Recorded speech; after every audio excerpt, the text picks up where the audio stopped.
Crazy. Chaotic, loud, hilarious, and yeah, just you don't know what you're going to get when you walk. You cannot go in with any expectations. Every shift is different.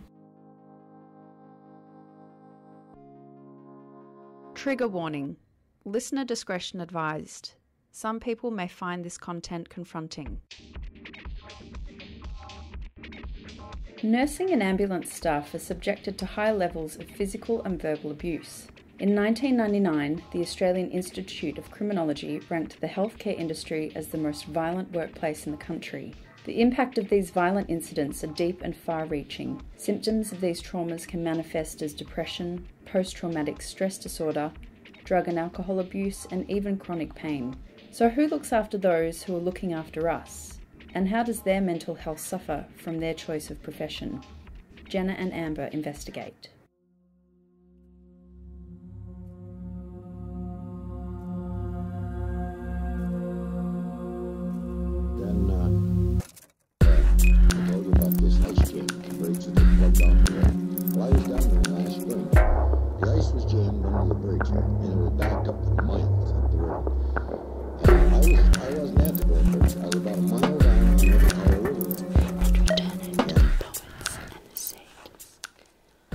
My name's Adi, I'm 28 years old. I was studying a Bachelor of Health Sciences, paramedic specifically. As of last year, I started working in England as a paramedic.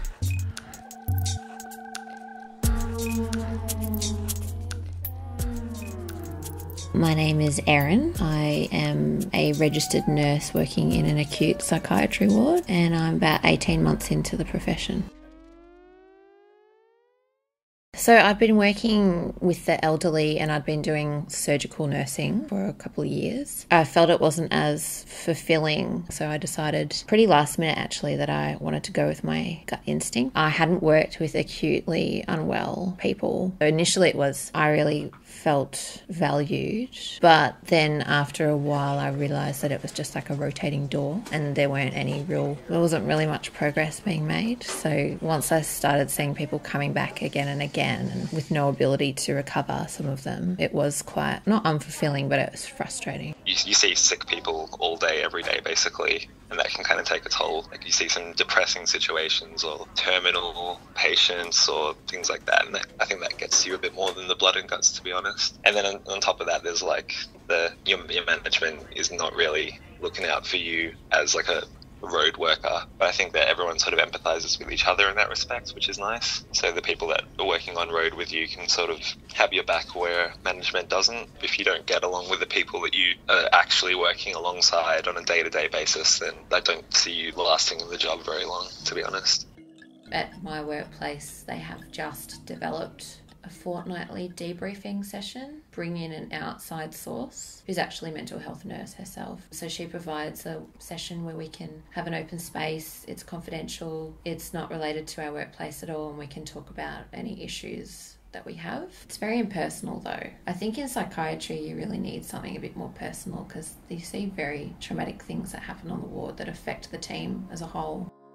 I'll just be sitting at home and I'll feel like my hip vibrate, which is like where I keep the radio normally, and I'll like hear the sound of the radio going off and like sort of get this heightened response, like I think I'm getting a job that I have to go to when I'm actually at home, like comfortable. So that's, I don't know, maybe some sort of PTSD or something. I've most recently had to deal with someone who hung themselves on the ward, and I was the first responder, so I had to cut them down, and they had pretty much stopped breathing and they were blue.